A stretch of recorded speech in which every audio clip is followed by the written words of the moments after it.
Hi guys, and welcome back to my channel.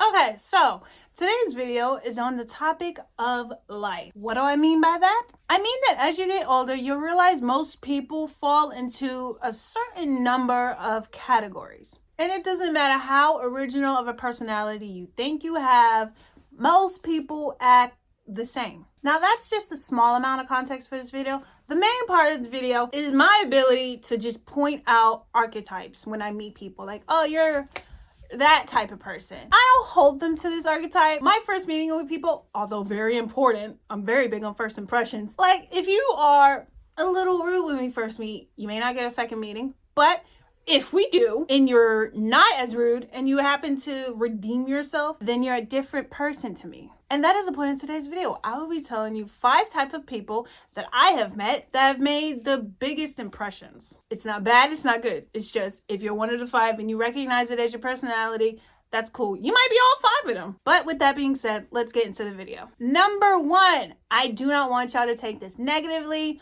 although it can be seen as negatively and is often that.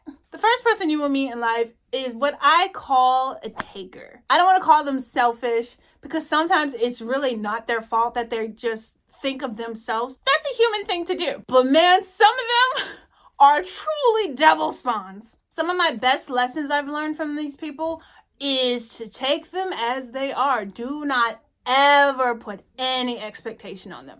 Don't assume they will go out of their way for you. Don't ever assume that about anybody. Take what they have, what they say, what they do. That is what they will do, say, and have. Also, they have a very funny habit of never coming around if it's not about them. And like I said, I don't want to say it's like a self-centered, selfish thing, but they just aren't interested in things that don't benefit them. And that's not bad, that's not good. But if you don't rock with it, these are not the people you want to be around. Hey, what's up? Planning a trip. What's up? Oh my god, love that for you. Where are you going? Nothing too crazy. I'm just like, just a quick Cali trip. You know, nothing crazy. Shut up. No way. Can I go? Can I go? That would be like such an experience. Oh my god. Please, can I go? It could be like a BFF trip. You know, we haven't had one of those in like forever. I don't know. I mean, I kind of already booked everything and that would be pretty last minute. Oh, well, okay. Since you're not gonna be there, do you think I could possibly borrow your place for a little, like a little get together?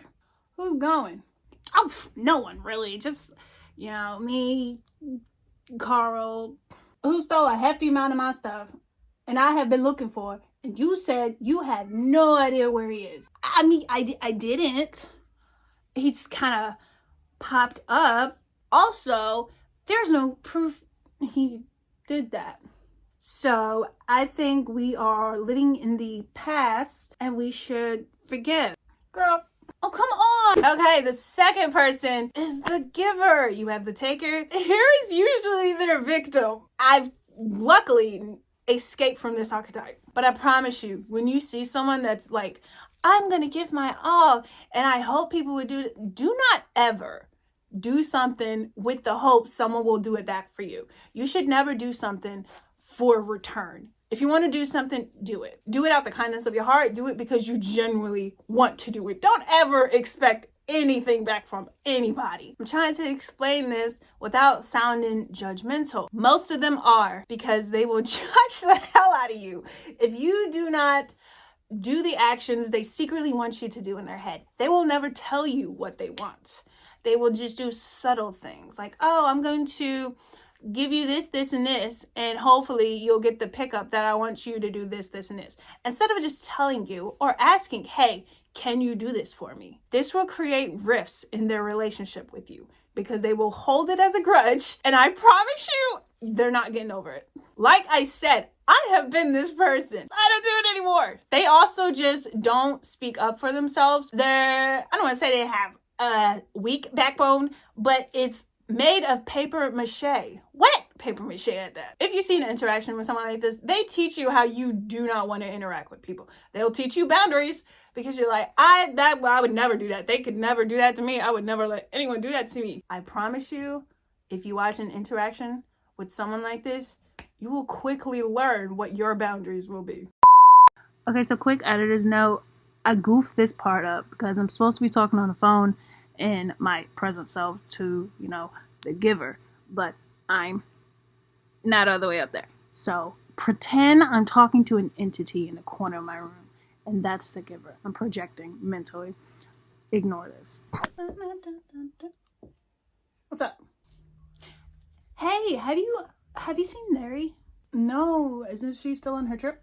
No, yeah, she was, but she just got back actually, and the thing is, I let her borrow pretty much all of my camera stuff and my car, and she hasn't returned it. It's kind of been a minute, so I was just like, have you seen her?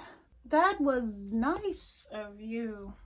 Yeah, it was a sort of pretty big collab she had, and she said it was kind of a career important thing, and I was just being nice. I was kind of hoping she asked me to, you know, be in it or like, you know, help a little, but she didn't. I mean, it's messed up. She didn't give it back. That's crazy. But why didn't you just ask to go? That's awkward. It's kind of awkward though. Plus, I mean, it's not like I was hiding it. I feel like I shouldn't have had to say it. It was, you know, it was pretty obvious. It was pretty obvious, if I'm being honest. Most people can't read minds, you know. She's not Professor X. You know, she's not a minor. You have to speak. Closed mouths don't get fed. Okay, well, I was just calling to see if you seen her. And you haven't, clearly. I don't really need the advice. You're kind of dragging it. So I guess I'll see you later. Dragging? Oh, okay. I hope she drag your shit all over Calabasas. Okay, number 3. I'm not good at naming these people, so I just call them the clown. Not in a mean way. They're comedic relief. They're the funny class clown type people. Love them to death. Some of my favorite people. Very deep lore that you probably won't see until like a flicker of a 2 a.m. moment. And they'll just say, the darkest thing you have ever heard in your life. And you start to wonder, are they okay?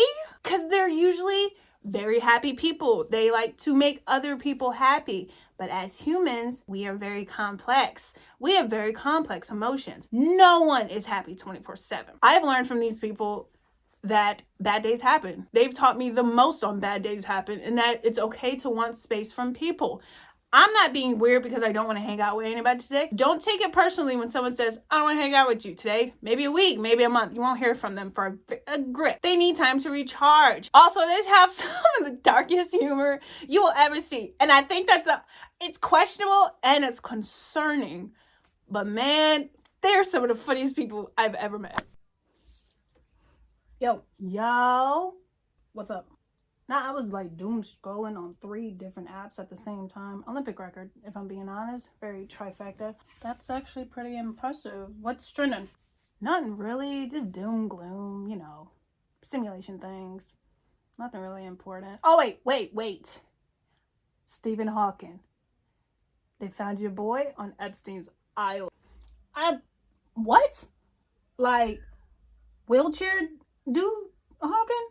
Like super smart genius Hawking? Yes, robo genius by day, pedo by night. Wow, yeah, it is. What?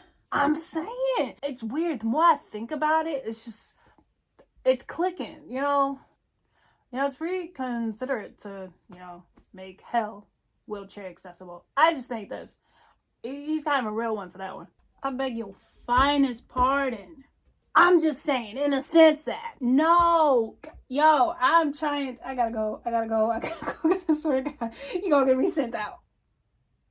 Hello? Okay, number 4 is going to be what is the doll or the Barbie archetype, just people that pretend they are perfect. I know everyone's had an experience with someone who's just like, just think positive. Positivity is the way. And it's just like, it's okay to get a little dark. You got to take the yin with the yang.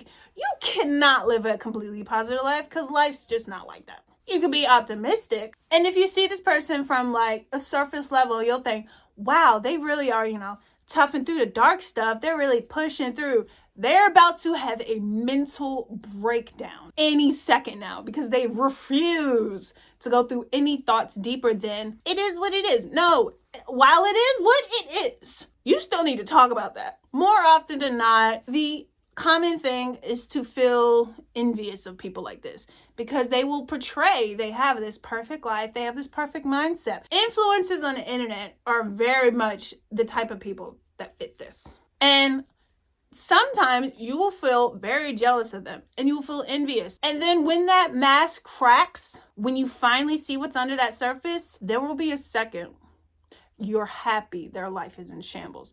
And you will feel horrible. You will feel like the worst person because you're like, why am I happy this person is suffering? And this is not a blame game. You've put this person on a pedestal, involuntary or not, you've put them up there because you don't see yourself on a pedestal. You should. So now they're on your level and you feel, oh, now I can relate to them because for some reason you couldn't before because they have this picture perfect life, whether they portray it or you think you see it as that. I'd say my best lesson I've learned from this is to go, ooh, that's pretty, and to move on with my life. No one's grass is greener. And even if it is, that's cool for them. Congratulations. They told me to mind my business. Hey, you want to go to Target with me? Nah, I'm kind of broke right now. I'm saving for a car. Didn't you say you was at your budget? Okay, I'm treating myself, Miss IRS, and I do have the funds. I saw your bank app. No, you don't. If I say I have the funds, then I have the funds, Sally Mae. Sally Mae, okay. So you're just going to purposely put yourself negative. I don't know, Miss Bank of America. I'm sad today, and I want to spend some money. It comes and goes. Money's temporary. Ching, ching, ching. Goes the money tree. Everything I spend comes back to me. Yeah? That is the chinging from the change in your pocket you are surviving on. That is not a money tree. I ain't gonna hate. You know what? It's your life. Go live it. Thank you. Don't come back when you're broke crying on the floor because you're hungry, stomach biting your back. Okay, number 5 is an interesting one because it is yourself. The last person you will meet, maybe later in life, because a lot happens in the beginning part, is yourself. You will meet this cornucopia of a blend personality you've developed from your meeting with these people. I am a big old tornado of every cool woman I have ever met. I promise you, when you really think about it, my personality is just a pick apart, wow, she's cool, I like that style. And that's okay. Why? Because originality doesn't exist. We're all just inspirations from a previous person or previous situation. Things you see can inspire you to be something different. Is that bad?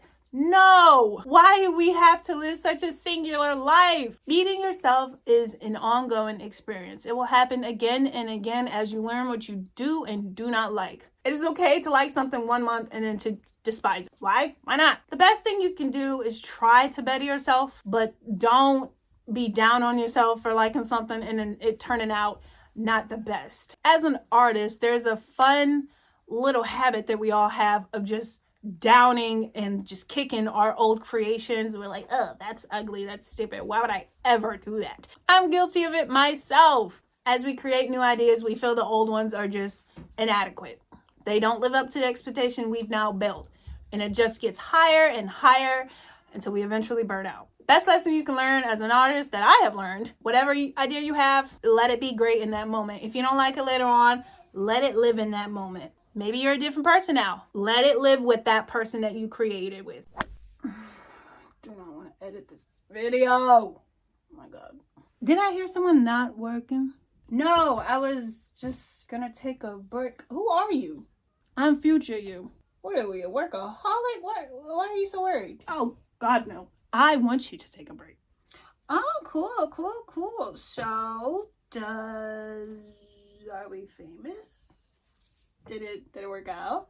Eventually. Do I God, I don't know. I just want to ask a million questions. Do I finish my project? Eventually. Still not a timeline.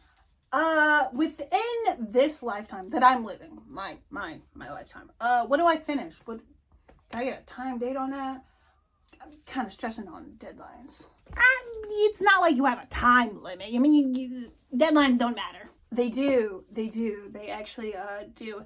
It's a personal one, you know. I feel deadlines are good for me because, you know, I don't want to sink into the eventually mindset that I see happened.